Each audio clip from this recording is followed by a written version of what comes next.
Hello, I'm Nafisa Latic. Thank you for joining us on Across the Balkans. On this episode, we look at Turkey's role in resolving long-standing disputes in the region, some of which have been complicated by the conflict in Ukraine.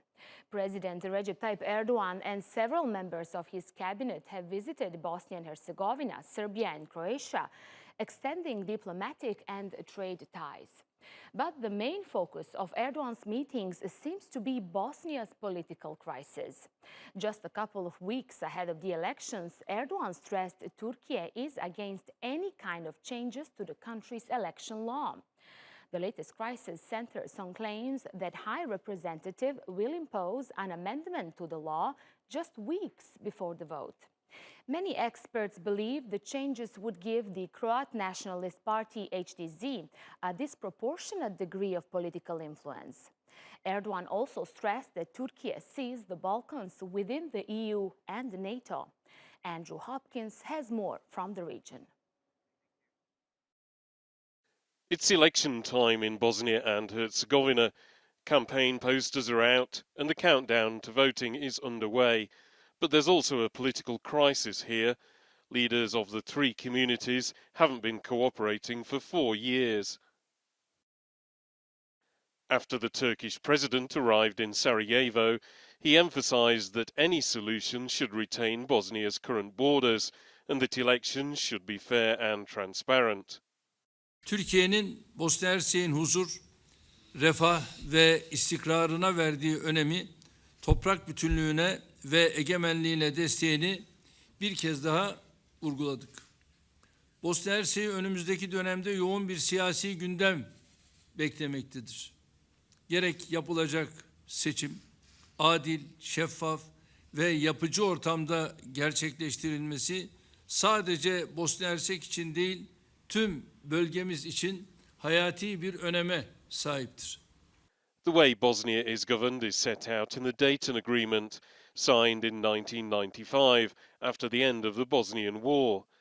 That means it has 3 presidents, one for each of the country's 3 main communities, Bosniaks, Croats and Serbs, but they haven't been collaborating for several years. Since the end of the war, high representatives have been appointed to enforce the constitution. Christian Schmidt currently has the job and has reportedly proposed changes to the electoral system, which critics say will favour Croat and Serb nationalists. All 3 Bosnian presidents said the Turkish president could help solve the crisis, but the Bosniak leader says no electoral changes are necessary. Mislim da visoki predstavnik ne treba da nameće više nikakve izmjene izbornog zakona. Do izbora ima još 24 dana, 1 dan izborne šutnje i onda je dan izbora. Koliko sam ja mogao na brzinu da sračunam, je moguće provesti demokratske izbore. Imali smo ih mnogo puta od Daytona pa do danas po tom zakonu i imamo zakon i rješenja po kojem je moguće. The Bosnian Serb leader, who doesn't recognize Schmidt's position, was more scathing. Bosna i Hercegovina nema visokog predstavnika, on je lažni čovjek ovdje, koji se lažno predstavlja i lažno uguran, više kao turista nego kao neko koji ima mandat Savjeta bezbednosti Ujedinjenih nacija i njega treba proglasiti personom non grata i u roku od 24 sata istjerati odavde. Earlier, the High Commissioner voiced his own frustration that politicians weren't able to reach agreement themselves. People here, they deserve that the politicians who they are electing are working and not just complaining. This is the key issue. And to say about the federation, it's dysfunctional since 4 years. Since we have no governance since 4 years, I will go to deblock this. But it wasn't just in Bosnia that the Turkish government was asked whether it could help. From here in Sarajevo, the Turkish president crossed the border into Serbia. It's got its own problems with its neighbour Kosovo, which it doesn't recognise as an independent state. A recent EU-brokered deal seems to have calmed the situation a little, but the Turkish government has offered to mediate. Tension recently flared over a dispute about the use of licence plates in the 2 countries. The EU managed to mediate, but the basic dispute between the 2 remains. Türkiye has good relations with both sides and was once again asked if it would arbitrate. Her daim sorunların diyalog yoluyla çözülmesini samimiyetle destekledik, destekliyoruz. Yardımımız talep edildiğinde tüm imkanlarımızla yapıcı ve tarafsız bir anlayışla gereken katkıyı veriyoruz. Bosna Hersek'teki 3 toplumun uzlaştığı bir formatta tarafların bir araya getirilmesi için de üzerimize düşeni yapmaya hazırız. The conflict in Ukraine has also affected calculations in the Balkans. Croatia is a NATO and EU member that has thrown its weight behind Ukraine, sending weapons and aid, and is hosting 20,000 refugees. Some Western leaders have also suggested speeding up Bosnia's plans for EU and NATO membership as a result of the conflict. And Serbia, which buys most of its gas from Russia, has not joined sanctions, but it's still worried about where its energy will come from this winter and has asked Türkiye to help transfer supplies from Azerbaijan. The Serbian president also warned the West not to underestimate Vladimir Putin, especially on the issue of energy. Za celu Evropu, jer mi se čini da niko ne želi rešenje i da kažem ono što je rekao gospodin Erdogan drugačijim rečima. Plašim se da svi iščekuju poraz druge strane, a ne kompromis. A ako stvarno mislite da ćete lako vojnički da pobedite Rusiju, nama ostaje da se dobro spremimo i za hladnu i za polarnu zimu. Also in Serbia, the Turkish president visited Belgrade waterfront, a major urban renewal project in the capital, including thousands of homes and offices, which Turkish companies are involved in, another sign of increasing trade ties here. Serbia also now wants to buy unmanned combat drones from Türkiye. Business forums were also held in all three countries during the president's visit. And cultural and religious ties weren't neglected either. A visit to open a new Islamic center in Croatia, a facility named after the Turkish president and built by the government's overseas development arm, TIKA, to serve the country's 60,000 Muslim population. Andrew Hopkins, TRT World, Sarajevo. Andrew's report has opened up many questions for discussion. So let's go to our panel. From Sarajevo, I'm joined by Sead Turčalo. He is the Dean at the Faculty of Political Sciences at the University of Sarajevo. In Belgrade, political analyst and professor at the University of Belgrade, Dejan Vuk-Stanković. And in New York, we have Erol Avdović. He is a Bosnian journalist working as a senior diplomatic correspondent at the United Nations. Gentlemen, great to have you all with us on Across the Balkans. Thank you for your invitation. Erol, can the Turkish president's diplomatic push bring new solutions to the issues in the region? And what kind of approach did he take during his latest visit to the Balkans? Well, Nafisa, I'm not sure whether he only solved one move or the Turkish approach can only solve all the problems in the Balkans. They are huge and many. But definitely President Erdogan came to Sarajevo, then to Belgrade and to Zagreb with a sort of rapprochement approach. And rather than reconciliation, we all know that reconciliation is really far away, unfortunately, from Western Balkan area after the tragic wars in the 90s. But obviously, President Erdogan came with a strong message facing new reality. We have a war in Ukraine going on. And also he came with the message to Sarajevo, although unfortunately it was not recognized immediately and was not put in the first plan, that Türkiye supports Euro-Atlantic path of integration for Bosnia and Herzegovina, and with respect to all other Balkan states except Serbia, of course. Sead, how significant is the fact that Ankara is strongly against any changes to election law in Bosnia? What's been the reaction in the region after Erdogan's remarks? And if Erol or Dan, if you want to jump in, please do into discussion. President Erdogan actually really reflected what the ordinary citizens, or the most of the ordinary citizens of Bosnia and Herzegovina, think about the attempt by the Office of High Representative to impose the electoral changes in Bosnia and Herzegovina, and President Erdogan is following his actually previous line that everything should be actually agreed among the main political actors in the country and not really imposed by the Office of Office of High Representative. And how significant is what Errol just mentioned, the fact that Turkey again stressed it is supporting only the EU and NATO process and the future of the Balkan in the wake of the war in Ukraine? I mean, as President Erdogan sent mixed messages there.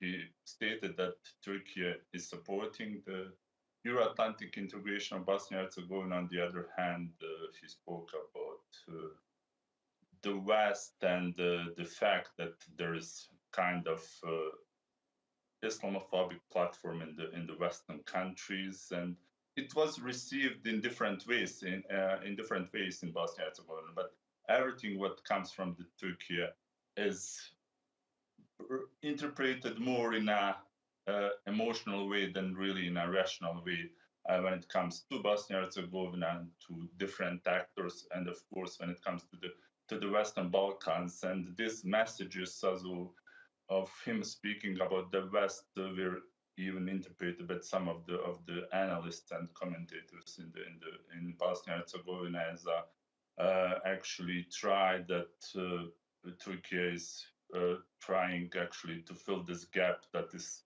left by the West and by this sentiment of the people who felt really kind of abandoned by the international community as the Office of High Representative tried to impose this electoral law that really would bring us a country a few steps back, mildly put.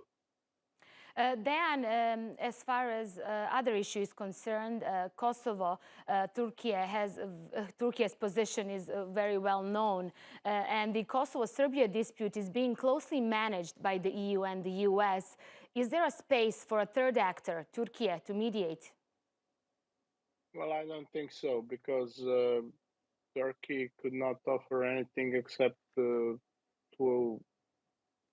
approve their position, and their position is that Kosovo independence is politically legitimate. That is unacceptable for Serbia, and right now we are in a very intense negotiation process.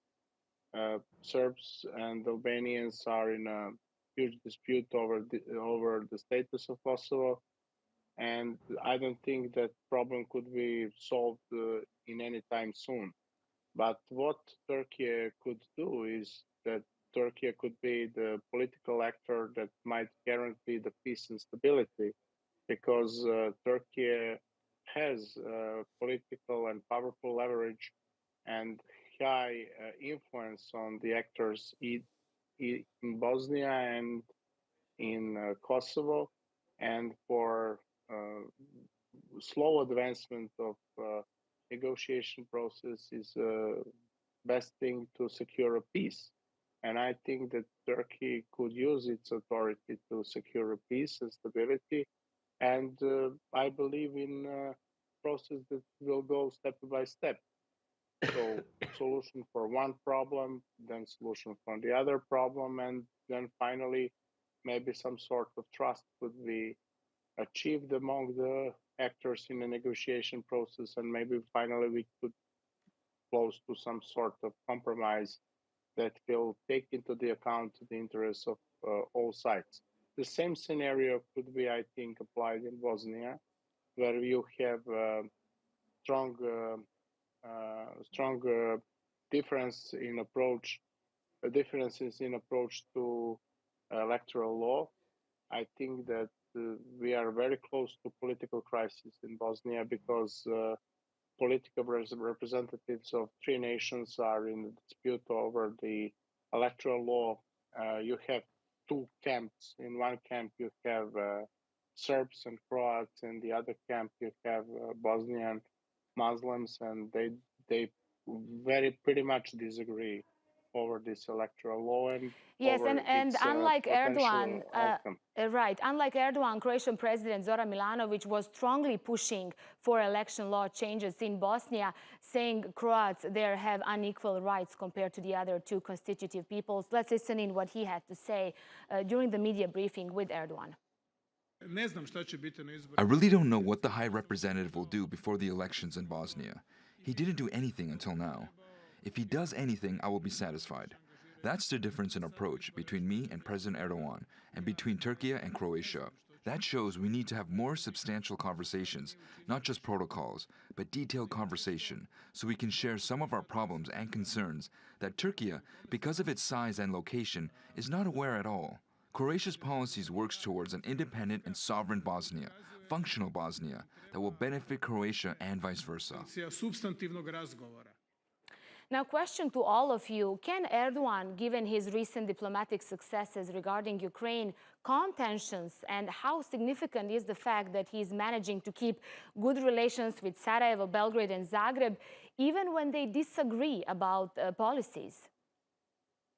Well, if I can first, Nafisa, looking here from New York, from the United Nations, where Erdogan is already considered as the chief player, one of the chief players, actually the player in the international scene that nobody can go on after Ukraine, including President Biden, where in Washington they are rushing to organize the next meeting between President Biden and President Erdogan after the NATO summit in Madrid.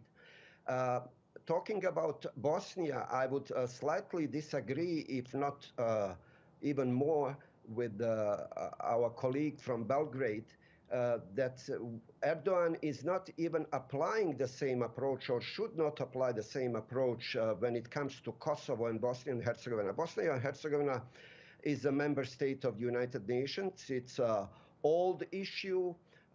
Not to say, unfortunately, frozen issue, but Erdogan took opportunity, and beside the economic and strategic issues, in particular talking in Zagreb and Belgrade, he talked about Bosnia at the three destinations, in Belgrade and in Zagreb. And he actually took the challenge, the main challenge of Bosnia right now, which is considered, which is about the changing of election law, which was not acceptable. And he explicitly said that he disagrees with the apparent or expected move by the High Representative. And can you only imagine what would happen if some of the European leader or Western powers president or leader like Chancellor Scholz or President Macron or anybody else, President Biden, would have said that?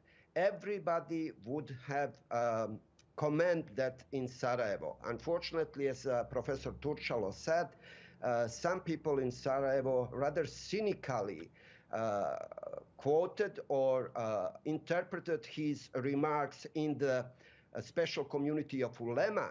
And we all know Erdogan's style. He speaks truth to the power. He has that open character, and he really speaks what he thinks. It does seem that local media interpreted this visit in different ways. For example, in Serbia, it seems like trade is the essence of relations with Ankara. Vučić says ties with Ankara were never better historically than now, and he wants to buy Turkish drones in the future. Let's listen to him. We wanted to purchase Bayraktar drones, but we see that everyone else wants them as well. So we joined the line and are currently waiting, hoping that we would be able to do so next year. The discussions between our ministers, in my opinion, were productive, and I think Serbia can acquire them next year. This statement also made headlines in the Balkans. What would this mean for Serbia's defense industry? Dan? Well, I think that Serbian defense system will be improved if we buy those weapons. But for us, it's very important to have a good economic relations with Turkey and as much better political relations as possible. given the fact that Serbia and Turkey disagree over the status of Kosovo, and given the fact that Serbia and Turkey disagree over the electoral law in Bosnia. Serbia is closer to understanding of electoral law in Bosnia to Bosnian Serbs and Croats than to Bosniaks, and that's the fact. So we are also a country that fully recognize the sovereignty and territorial integrity of Bosnia. That is not matter of dispute in Belgrade. It is something that is our politics for more than 2 decades. So we are for Dayton Agreement, and we do not change our position concerning that. We see that it is possible that all political actors in Bosnia will have a huge dispute over the electoral law, and political crisis right now is going on. Nobody knows what will happen with the elections. Right. Let's see what happens. Sad. Can we expect Turkey to improve economic relations with Bosnia as well, since it is currently far more intensive with Serbia? It's true. The economic relations between Serbia and Turkey are much more also stronger than with Bosnia. But what we have to do from our side is actually to make it easier for any investors to do business in Bosnia and Herzegovina. I recently spoke with some colleagues when I was in Ankara for a Balkan think tank convention. And what they told me is actually that it's much easier to do business elsewhere in the Western Balkans than in Bosnia and Herzegovina. That's from our side. On the other hand, I would just also like say something about this drone issue, or the possibility that Turkey actually sells to Serbia. I myself and some of my colleagues also share some concern really also about we see it even as a security problem, considering that how I see the Serbian policy towards the other states in the Western Balkans, and what I hear from the officials, including the Minister Vulin.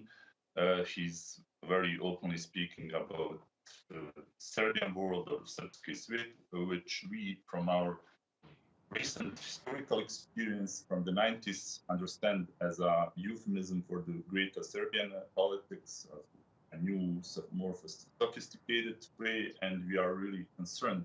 Also, if Turkey is prefer economic reasons over the security reasons in the Western Balkans, that would certainly impact Turkey's position, especially among the Bosniaks in Bosnia and Herzegovina and among the Kosovars in Kosovo, if it would happen. Okay, thank you all. Unfortunately, just to add one thing. I think selling drones to Serbia is not a simple trade. It's rather a security issue. We know that Serbia is involved in arms race against the Dayton Accord, and in Dayton in 1995 was agreed that delicate balance actually would be reached when it comes to the arming of the Bosnia and Herzegovina and surrounding country, exclusion of course, NATO members. Okay, unfortunately... let me add one more thing, just one more thing to add. Yes, go, Dan. There's no reason for concern from Sarajevo. Serbia is improving its defense system. We are not manage any kind of aggression towards any of our neighbors. Defense. And let me just add one more thing. I listened to you very carefully. Just one more thing to add. The concept of Serbian world is a cultural concept. It's not anyhow connected with the greater Serbia. It is just cultural connection between the Serbs who lives from the both sides of River Drina. That nothing has to do with the territorial pretensions towards Bosnia and Herzegovina. Gentlemen, okay, Sad, I'll give you 10 seconds, but I do need to wrap up. We are running out of time, although there are many things to discuss here. I do agree with all three of you. Sad, go ahead, just 10 seconds I have. Never saw any Minister of Defense or Minister of Internal Affairs in the world also actually advocating a cultural concept. And Minister Volin was both, as a Minister of Defense, Minister of Internal Affairs, and he spoke of Interior, and he spoke about Serbian world. Coming from him, it is, also from my side, understood as a concept that just replaced great Serbia politics. That's what. That's your reading. That's your reading. Thank you all. Unfortunately, we'll have to leave it here. It's also incorrect. We will try to get back to these issues. I know there are many things here to discuss. Dan, Errol, Saad, thank you all for being our guests on Across the Balkans. We'll continue to follow Turkey's role in the Balkans and how it impacts the region. Thanks for watching Across the Balkans from me and the whole team here in Istanbul. Bye-bye for now, and we hope to see you next time.